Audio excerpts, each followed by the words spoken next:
Mr. President, Mr. President, Mr. President, I want you to take it easy, and I want you to listen to what I'm saying. You are entering an area like the black hole of political disasters. If you don't correct this immediately, it may be too late. Now understand, let me just say this right off the bat. I love you. I love you. I'm not one of these fair weather friends. Believe me, I have too many scars and too much pain, and I have suffered so directly from you. It's not even remotely funny how I have been your indefatigable, your consistent defender from the get-go. And now you're doing this? What the hell's the matter? This is an unforced error. If you even think about commuting Ghislaine's sentence, even think about it, because the public's not going to know pardon, commutation. They don't even know what immunity or use immunity is. Remember, Americans don't research anything. They just hear immunity, pardoning, she's walking, they're not listening. And you're going to love this. You have to go to his mindless supporters. These people who are, I think they're paid or something. They're like part of this, I don't know what you want to call it, this world of theirs where everything Trump does is brilliant and he's got a good reason for it. And how I heard this one, that Trump's contemplating commutation of sentence because 20 years was too much. Too much for what? And remember, people don't know what she's charged with. They think she's charged with trafficking. She wasn't, but it doesn't matter. You are making a mistake that is inordinate. This is a massive, colossal, unforced, self-destructive, own goal, idiotic mistake. Mr. President, I'm saying this again. You know, I and everybody watching, we've supported you since day one. We were MAGA before there was even MAGA, before it was cool, before it was a movement. We've been dethroned, deplatformed. We've been shelved, stovepiped, kicked off. Believe me, I'm saying this again. I'm not a fair weather friend. We defended you in the trenches, on the air, in court, online, and in rooms full of people who wanted your head on a pike. And we lost friends. We suffered through TDS, which was worse than COVID because there was no mask for this. We lost friends and Thanksgivings and Christmases and you name it. I really don't think he gets this. And I know he has these instincts, and I know he thinks that he can outthink and outmaneuver and outlast the entire corrupt swamp and machinery of the D.C. fetid sewer. The 5D chess. He thinks he's a genius. He thinks he's smarter. That what he does is touch, can turn to magic. That he can take and rub it and turn a turd into a brick of gold. But this, what's happening now with Ghislaine Maxwell, this is a disaster. And it started with Pam Bondi, who opened her big mouth about files or lists on her desk and all that crap, and Bongino, and even Dan Bongino, who's like, oh, he's got the vapors, oh, I declare, I've never seen anything as awful as, who are these people? This is a disaster, a slow motion train wreck. That started with this, I don't know, what would you call it, a soft glove treatment? And then it ended with the Bondi fiasco? Oh my God. And now it's veering into something that is politically and totally and absolutely radioactive. You're not walking into a buzzsaw. This is beyond it. This is worse. And what's even weirder is that the Democrats are kind of sitting back and saying, let it go, let it go. They're watching it. They're letting you do all the work, all the heavy lifting. Now, even Mr. President, if you're even flirting with the idea of commuting Ghislaine Maxwell's sentence, you will not just blow up your base. You will invite the one scandal you won't be able to walk away from because it's low-hanging fruit, because it involves sex and sex trafficking and Ghislaine and Epstein and whether you're on it, because I don't care. First of all, there is no list. There is no list. There is no black book. This is a limited hangout. You're saying there's no list. That's not it. Are you telling me, sir, that from the time when Epstein was in his glory, when he was just rocking and rolling, and before there was, look, I never thought there was anything involving Trump and kids. Did you ever? Seriously? Come on. Kids? No. Now, could there have been an underage one here and there? I don't know. I know technically there's no excuse, but seriously. Have you ever in your life, maybe not, maybe you didn't have to, ask for a driver's license before you had a massage or whatever? I'm not excusing this. But hanging around in a white van near an elementary school playground is one thing. This is different. And if you don't understand the difference, I can't help you. But there was a time when everybody was freaky, way before before he was even thinking about being president, when he was just being Donald Trump, when it was, when things were groovy, when this guy was, when you could do whatever you want with impunity. But wait. Let's don't get ahead of the game here. Let's go back. Let's go to day one. The mistake was Pam Bondi. Now, if Pam Bondi was told to do this, you should fire the person who told her to do it. If she did this on her own, she should be fired as well. This was the first, again, unforced error. She was supposed to lead the charge. Instead, she's acting like some kind of firewall or something. She showed up with pomp and flash and made all the right noises about the transparency, because you love people who are camera ready. You know it. I know it. Might be one of the reasons for your downfall. You love people who are like, hey, look at me. Hey, I'm on Fox News. You have this Fox News thing, which drives me crazy. And then there was silence. She comes in, she's quiet, no subpoenas, no pressure on the FBI, no serious digging into the sealed or unsealed Epstein files. You opened up a can of worms. Again, if somebody told her, they should be fired. If she did it on her own, the binders, what was that? And then Kash Patel, who always looks like he's shocked, Buggy Patel. He just looks like he's seen the worst thing in the world, like he's watched an autopsy for the first time of a close relative. He's always shocked. And Dan Bongino, who's trying to be Mr. Tough a bit, he just can't stand being out of the limelight. And who benefits from most of the action? Who? Ghislaine Maxwell. Her lawyers probably came to her and said, "You're not going to believe this. Are you seeing what's happening? These people are imploding. My God, you're gonna get out. Why? I don't know. Well, what happened to? I don't know. They knew all this. Somebody knows everything. And they're gonna commute her. And I told you this. They're gonna commute her sentence. They're gonna send her maybe the UK or wherever she's from. They're gonna make her first concern, believe it or not, was just her family. That was the main consideration. She'll get to keep the billions and some Cayman Island account for keeping her mouth shut. I don't know. She's walking. And nothing that you do to explain this, no. Nothing to see here speeches, no. Well, let me explain to you. Use immunity, no. Why are you going and speaking to her now? She has nothing to say. Nothing. Why are you meeting with her now? We had a good meeting with her. The president's lawyer meeting. She was granted use immunity. There's two kinds, use immunity and transactional immunity. Use immunity says, you can talk to us, but we can't use anything that you say against us in a court of law. Makes sense, right? Makes sense. Who would want to give the idea of immunity is, I'm going to immunize you, but I need you to tell me what's going on. Now, transactional immunity, that was the old days. That's where I can't prosecute you at all for anything involving Epstein. They didn't do this. But this thing with Pam Bondi, it made no sense at the time, and now it looks even weirder. Pam Bondi had no real appetite for investigation.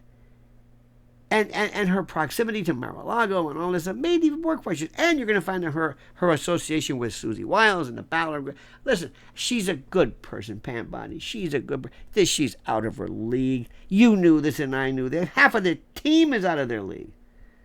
So Ghislaine's names game, why now? Why now? Now we're supposed to expect rather to believe, that after years of silence, Ghislaine Maxwell is suddenly going to start naming names, or is suddenly asked to give names? That after surviving trial and prison and total global infamy, she just happens to be ready to cooperate? Or she just happens to be questioned now? Why now? Where was this cooperation when it could have helped prosecutors build cases where names were needed? Where were the names when the victims begged for justice? There's like 1,000 victims.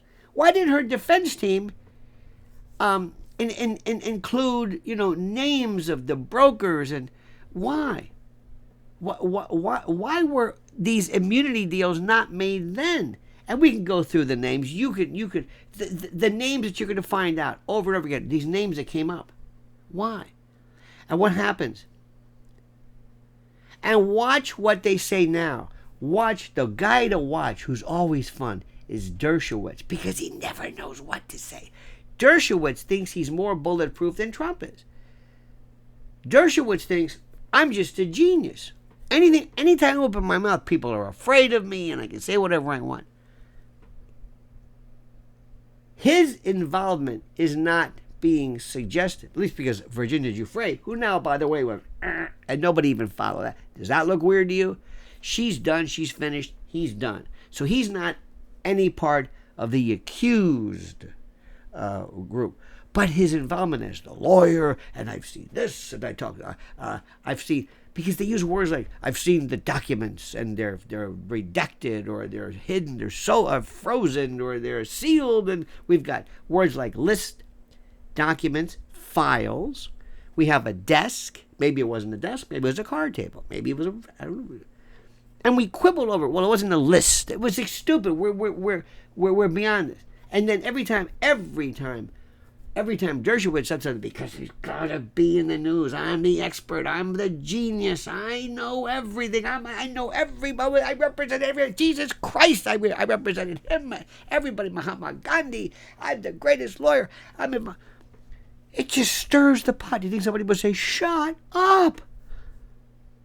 And Pam Bondi, where is she? How does she survive this? And the Democrats are quiet. You see, this tragedy, the tragedy here, the public thinks the government was chasing Epstein's network. They weren't. They locked up Maxwell and closed the book. That was it. They left her in prison like some loose end, some oops, hoping nobody would think about it, people would forget.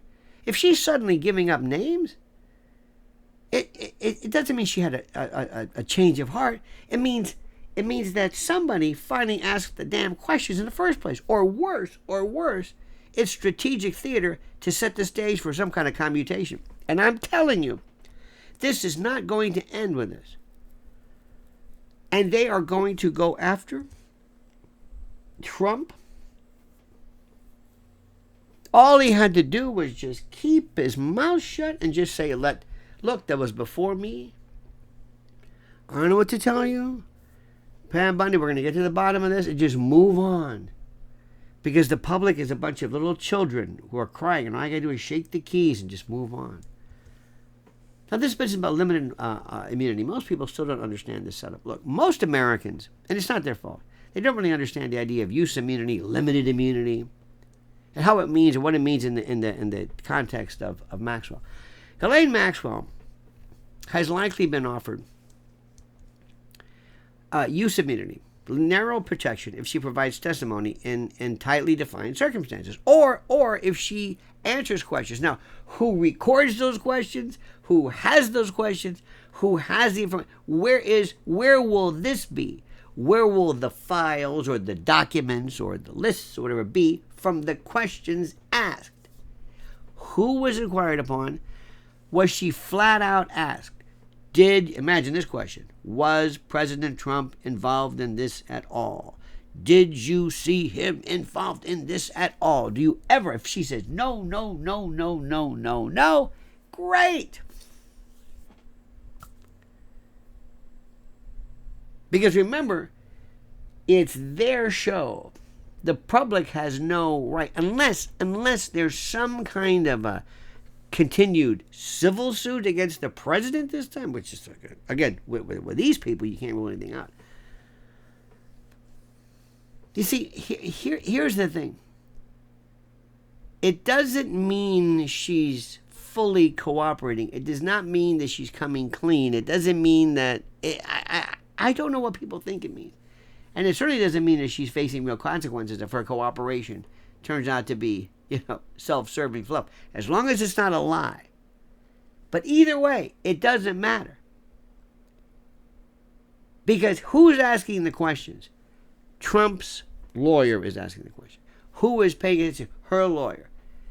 The man who's going to commute the sentence. Listen to what I'm saying to you. Listen to what I'm saying. The man who is going to commute the sentence is asking her questions. What do you think the likelihood of her nailing him, saying, you did it, it was you, I saw you with... Are you kidding me? Well, thank you. Forget the commutation.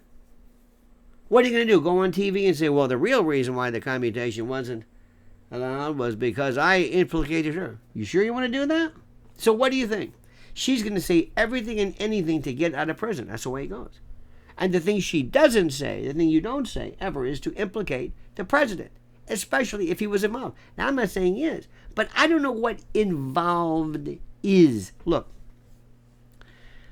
you and I don't know anything about this, all right? Let's be honest. We don't know anything about this. I will never, ever, ever intuitively believe that the president, no matter how weird he is, no matter what he said regarding Ivanka or whatever. He said stuff on Howard Stern. Yeah. I know there's pictures of him with Epstein and they're dancing. He's got these weird kind of like David Ferry paste on brows. Isn't that weird? He looked weird. He's dancing. Okay, fine. It was a different time then. Don't tell me that when somebody's immersed in this sick world, when everybody, and I mean everybody in Hollywood and New York, wanted to be a part and party, they were orgies, not the president, but it was a different time then. He wasn't the president. He's a private citizen. Okay? And if you want to go after, real freak-offs, not only what Hollywood, Washington, Congress, don't play this naive business. You know this, I know this, we all know this, for the love of God. But that's not what the president is going to say. Let me tell you what happens. Number one, Ghislaine Maxwell, no matter what happens, this thing, if he commutes the sentence, that's it. That's it. Now what he's got to do is he's got to say, he didn't commute the sentence for Chauvin, the federal sentence. Remember that with I don't believe so, right? No, with George Floyd and all that stuff. He did the right thing in a lot of respects. But he said, look, the whole idea is a commutation business is the most critical part. And what he all of a sudden he's got to explain, why is it that he has I want to make sure of this. Hang on. Always do this. See ChatGPT. Did the officer who was responsible... Let me see. Did the officer who was involved in the alleged choking death of George Floyd, was his federal sentence commuted or was he pardoned? Now, this is what I do all the time. This is my ChatGPT. Whenever I even doubt for a second anything, I always look it up. It says, as of now, the former Derek Chauvin, who has not had his federal sentence commuted or pardoned. Didn't even do that. See, I would have done this. Realize that in Derek Chauvin's case. See, always check. There's no reason for you not to know this.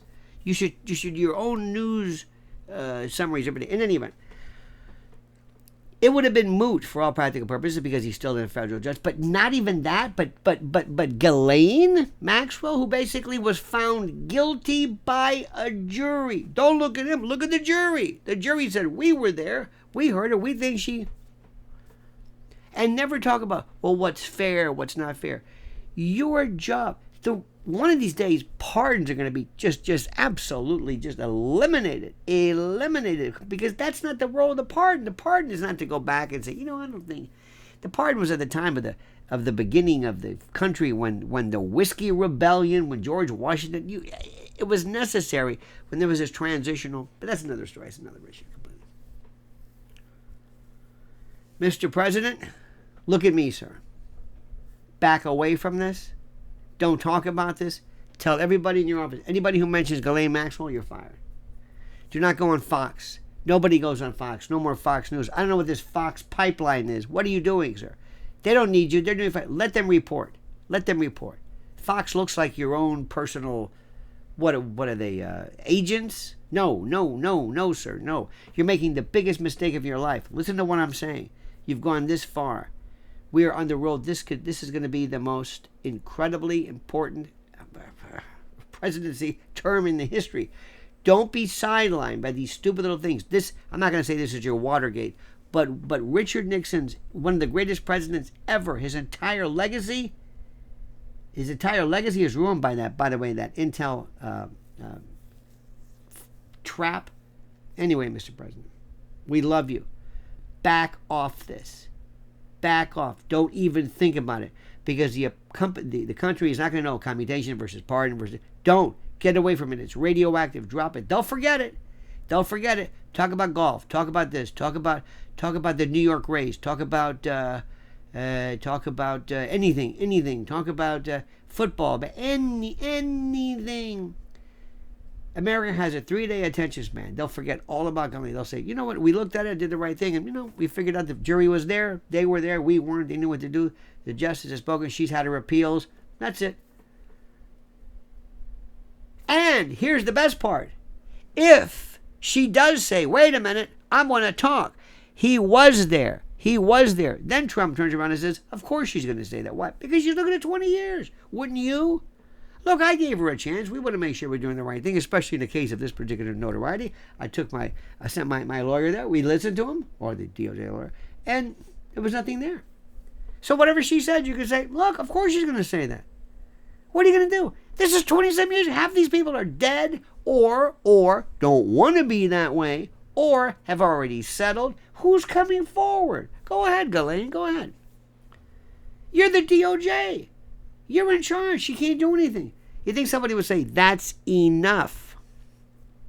Do your time. 85%. Shut up. Shut up. Because you see, Ghislaine, it's not necessarily the president I'm worried about. It's not necessarily about something happening to you via the president. It's some Trump supporter who doesn't like what you're doing in the first place. That's a big deal. That's a huge, huge, huge storyline. Big.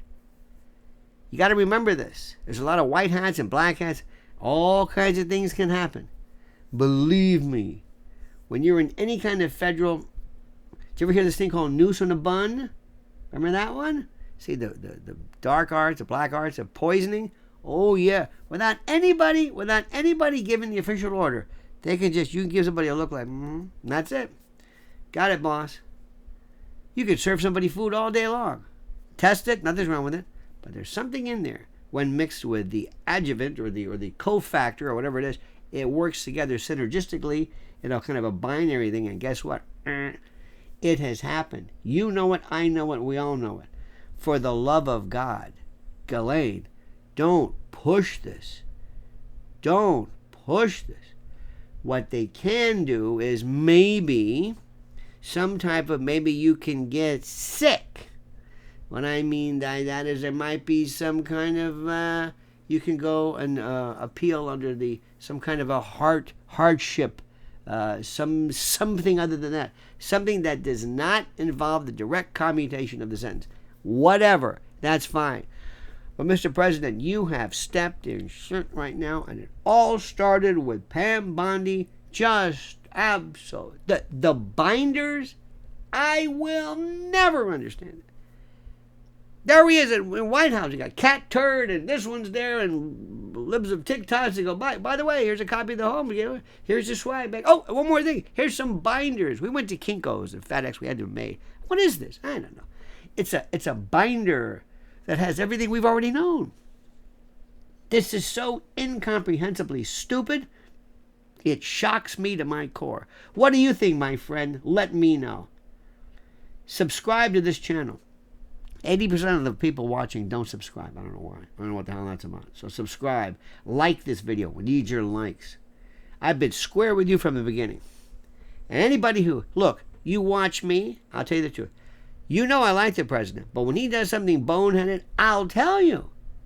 Because I'm pissing everybody off. I'll tell you the way I see it. I'm an American. I'm not a Republican. I'm not a Democrat. I don't even remember. I'm an independent. And when Trump gets it right, I will tell you. And when things are stupid, I'll really tell you. It's the way I be. It's the way I roll. Now do me a do me a favor. I've got some questions for you afterwards. I want to see your thoughts. As you comment, as you see fit.